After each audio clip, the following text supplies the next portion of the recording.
Before we go on, don't forget to hit the subscribe button and like the video. The podcast is known as the Deep Seek Diaries, and you can find us on the major social media platforms like YouTube, Instagram, Facebook. Link in the description are all the resources in discussion today, including books, websites, and so on. Please go through our terms and conditions as soon as you can. Now sit back and enjoy the podcast. Welcome and welcome back to the Deep Dive. Today, we're really diving deep into a philosophy that might just radically shift how you see, well, everything, your reality, your own power. We're talking about the profound teachings of Neville Goddard. That's right. Specifically, we're looking through the lens of his key work, Awakened Imagination. Yeah, and this isn't just a book you kind of skim through. It's really an invitation, isn't it, to a whole different way of understanding how life unfolds. Exactly. And our mission today for this deep dive is really to pull out the absolute core insights. We're using the amazon.co.uk product page for Awakened Imagination as our main source. Which might sound a bit basic, a product page. Right, but it's surprisingly rich. You get the book details, sure, but also a lot on Neville himself, the author info, and this is key, loads of customer reviews, really diverse ones. Okay. So we get to see not just the concept, but how people actually react to it, how they interpret. Precisely. It gives us multiple perspectives. So for you listening, especially if you value getting to the heart of things quickly, we're going to distill Neville's message, unpack the tricky bits, and explore why it still resonates so powerfully today. Okay, sounds good. Get ready then to maybe rethink what you know about your own imagination. Definitely. All right, so let's unpack this. This really revolutionary idea. At the absolute core of Neville Goddard's philosophy is this one.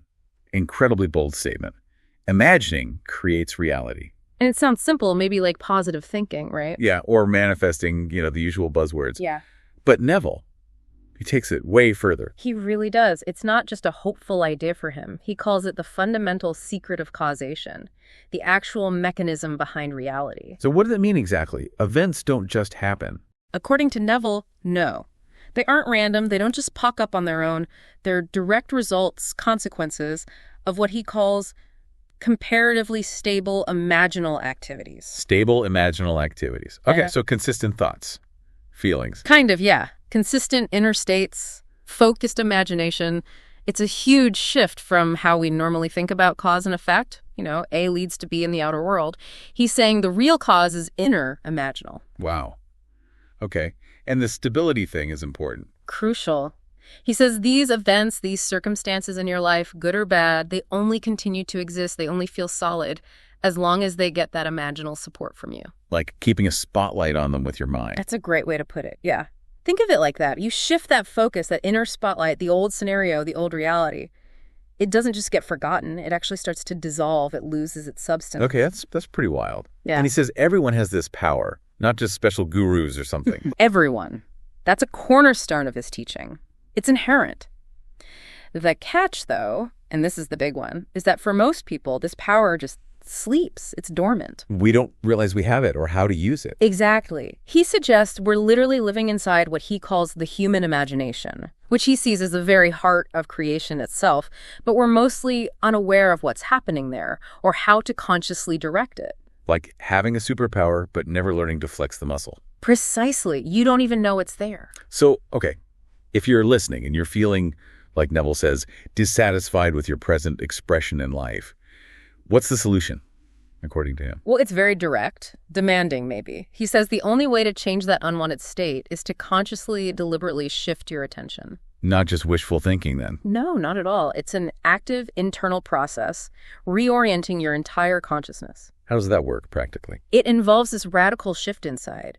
You have to, and this is his phrasing, take your attention away from that which seems so real to you. The problem, the lack, the thing you don't want. Exactly. That thing that feels so solid and undeniable right now, you withdraw your focus from that. And then you actively rise in consciousness to that which you desire to be. Rise in consciousness. Yeah. So embody the feeling of the wish fulfilled. Yes. It's not just daydreaming about it. It requires this deep internal commitment. So deep, he uses that biblical metaphor, you cannot serve two masters. Meaning you can't hold on to both realities at once, the unwanted one and the desired one. Right. You can't truly feel wealthy while constantly identifying as poor, for instance. Yeah. You have to fully commit your inner being, your feeling of reality, to the desired state. The old state, the old identity has to effectively die, as he puts it. Wow. So you fully live in the new state internally. You live from it. You assume it completely. That's the core of the process. It's embodying the end result now. Okay, so what's the ultimate aim here? This awakened imagination, it's not just about pleasant thoughts then. No, not at all. Neville is very clear. An awakened imagination works with a purpose. It's not passive. It's a deliberate, active force. Not just wishing on a star. Definitely not. It's about directing your inner creative power intentionally, with precision. And what does this directed power do? It has a clear function, according to him. It actively creates and conserves the desirable and transforms or destroys the undesirable. So you're actively shaping things. Yeah. Cultivating the good stuff, dismantling the bad. Exactly. You're not just reacting to life. You're consciously engaged in sculpting your experience from the inside out. You're nurturing what you want and actively dissolving or changing what you don't. And the big realization is? The big one is realizing that the drama of life is imaginal, not physical. What we see and experience as solid external reality is actually just a reflection, like a shadow of our inner imaginal state. That completely flips everything, doesn't it? The control shifts from out there to in here. Completely. From external circumstances happening to you to internal consciousness creating from you. And the promise, the big draw for people reading Neville, is that this gives you the secret. That's the promise, yeah. The secret to creating your life exactly the way you want it, using your imagination. And crucially, it's presented as something everyone already has. An inherent power just waiting. Exactly, waiting to be consciously recognized and used. For you, the listener, it's like finding the keys to your own inner kingdom. It's incredibly empowering, the idea that this isn't something you need to get from outside yourself. Absolutely liberating. It bypasses so many traditional ideas about needing external validation or permission or resources first. The power, the agency is placed squarely with you, the individual. It redefines effort, too, doesn't it? Not external struggle, but internal alignment. Precisely. Your inner world becomes the workshop where your outer reality is forged. It's a framework for self-mastery. So who was this guy? Neville Goddard. His own story must be interesting. Oh, it is quite a journey. He was born Neville Lancelot Goddard, February 19, 1905, in Barbados. St. Michael, Barbados. Okay, tropical beginnings. Not immediately shouting metaphysical guru. Not at all. In fact, at 17, back in 1922, he moved to the U.S. Why? To pursue theatrical art. He was an artist, a performer. Theater. Interesting. Dealing with illusion, embodying characters. Right. You can almost see the connection later, can't you? It's like his early career was almost a practical, if unconscious, training ground for understanding the power of embodying different states, different realities. So what changed? From stage lights to inner lights? Well, while he was traveling, apparently with some dance companions in England, his path took a sharp turn. He met someone, an unnamed man, who introduced him to metaphysics. Just like that. A conversation. Seems like it was through books, actually, a series of books on the power of mind. And it hit him hard, so hard, that Neville left his worldly goals behind to pursue the study of mysticism and spirituality. Wow. A complete 180. Not gradual, but decisive. Yeah, it suggests a real deep searching was ignited in him. He pivoted completely from outer performance to inner exploration. Did he have a guide on this new path? It can be pretty out there on your own. He did. And this figure is really key. He met his teacher, Abdullah. Abdullah. I've heard that name mentioned in relation to Neville. Yes, he's credited as being hugely influential. Abdullah taught Neville the principles of creation, really deepened his journey, and gave him the framework for his own unique teachings. So it wasn't just reading books anymore, it was direct mentorship. Seems like it. Rigorous study, experiential understanding under Abdullah's guidance. This seems to be where Neville really synthesized things and became the teacher he would become. It gave him that solid foundation. So Abdullah was the catalyst in a way. A major one, by all accounts, helping him translate theory into lived practice. And from there, Neville himself started teaching. Oh, yeah. He became incredibly prolific, didn't just hide away. He taught and lectured all over the U.S., used radio, TV, which was quite forward-thinking, then held regular public conferences. Were those recorded? Can people still access them? Some were, yes, which is amazing. You can actually hear him teaching. In his own voice, it adds a whole different dimension. And the books. He published a small range of books, but they were potent. packed with wisdom, practical instructions, and this is important, real-life stories. Examples from students who'd used his teachings and achieved their goal. The proof in the pudding, so to speak. Not just theory, but results. Exactly. That blend of profound philosophy and practical, verifiable outcomes is classic Neville. His stuff was meant to be used, tested. And clearly, it resonated. His impact seems huge, even today. Absolute massive. Millions of followers to this day, the source notes say. It's a testament to how powerful people find his techniques. It's not just some old fad. And the core promise remains the same. Consistent. Practice the techniques and they will lead the individual to create his own desired reality. It's that direct link between inner work and outer results that keeps people engaged. Is there a central place for people to find his stuff now? Yeah, the source highlights NevilleGoddardManifesting.com.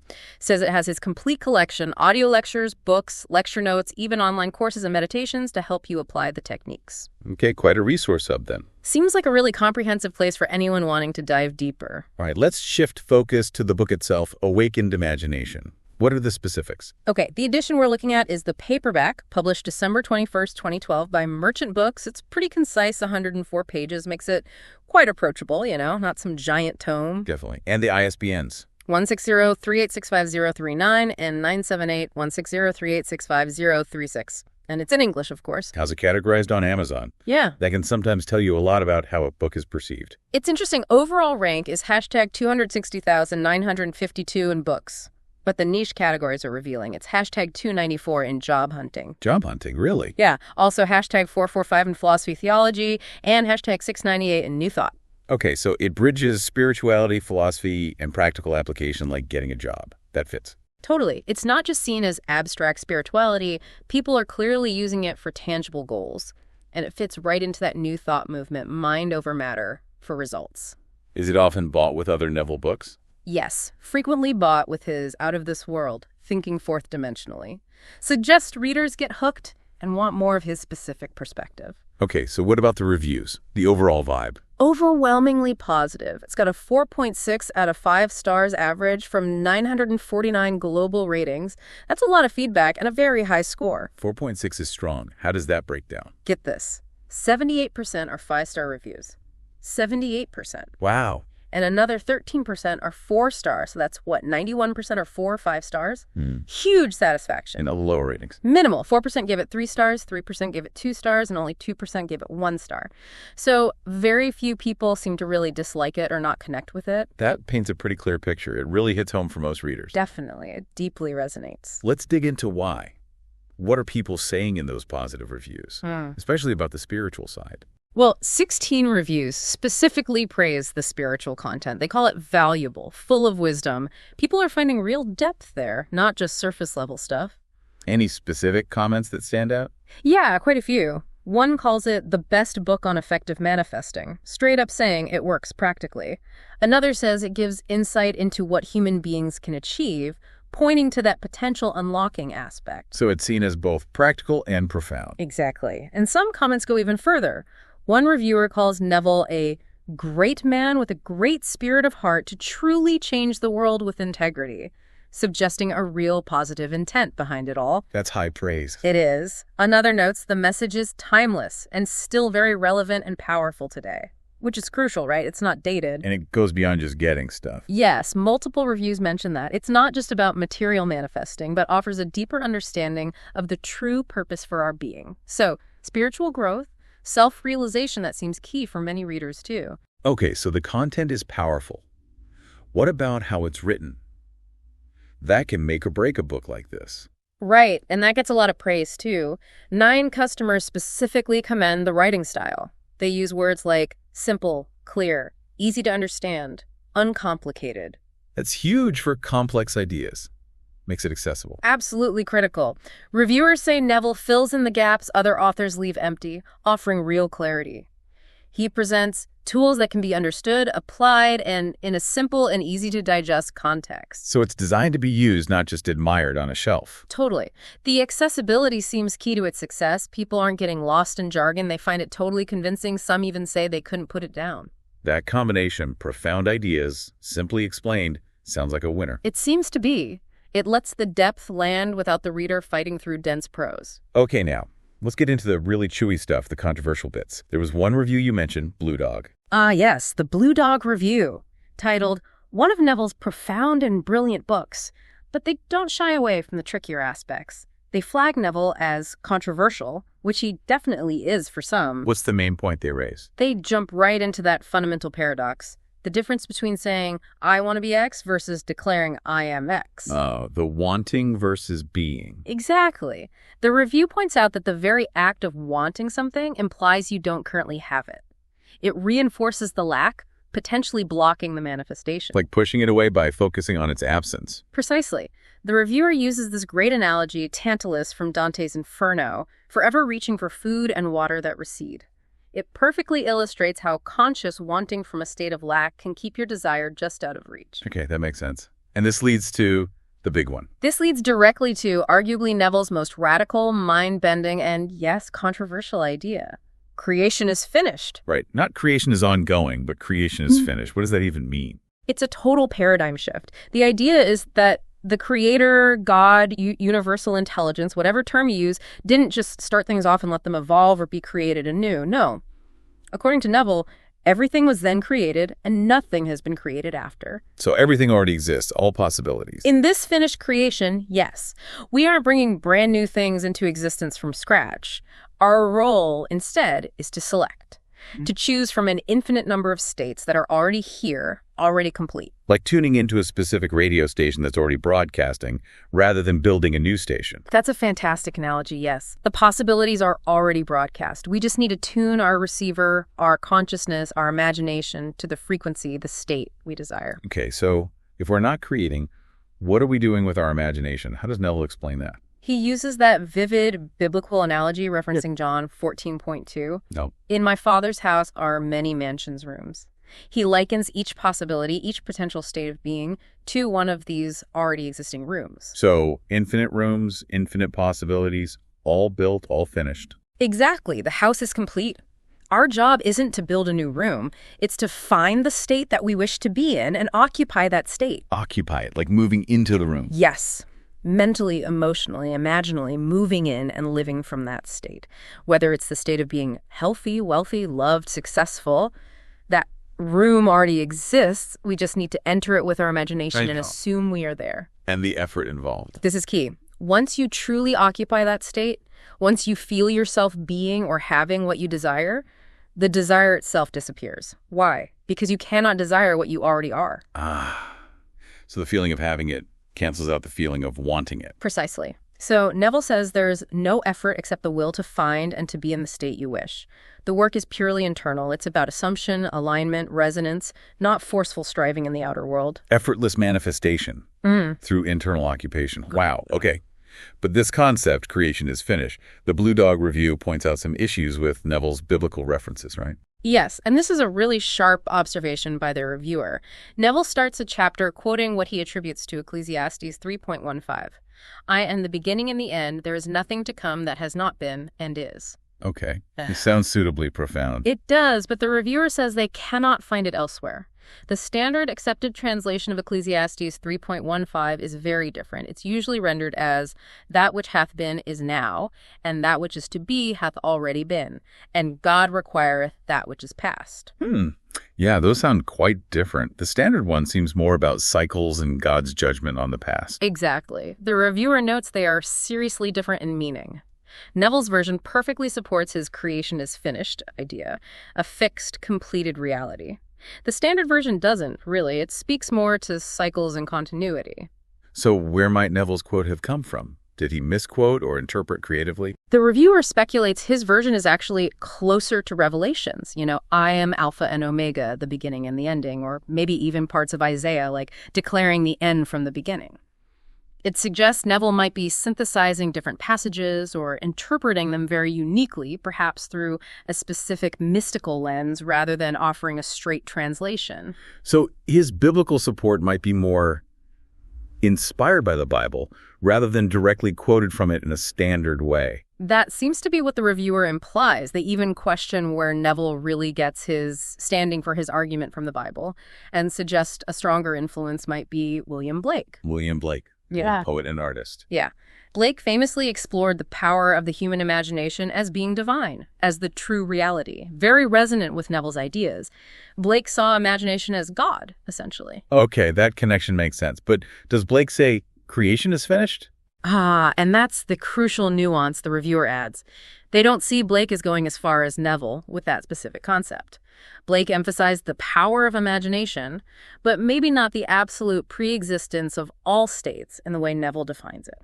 So Neville takes Blakean ideas, perhaps, and pushes them even further into this unique doctrine. It seems that way. It highlights Neville's originality. He's drawing from different streams, mysticism, the Bible, maybe Blake, but synthesizing them into something distinctively his own, especially with that radical creation is finished cornerstone. Okay, so despite these questions about the exact sourcing of some quotes, does the reviewer still find value in the core idea? Absolutely. They conclude by saying that the fundamental concept, selecting from an infinite number of possibilities by using one's imagination to fuse with it, is still very appealing. So the power of the idea transcends the textual debate for them. It seems so. And that's probably why Neville continues to resonate. Even if you debate the specifics of his sources, the originality and the sheer empowering potential of his core message occupying a state is undeniable. The reviewer even says they'd never heard this idea from anyone else before Neville. That unique insight is the real draw, moving into a reality versus trying to build one. Exactly. That distinction, occupying versus creating from scratch, is what makes awakened imagination so significant. It offers, like you said earlier, a different operating system for reality, access through your own inner world. Right. Okay, so let's try and wrap this up.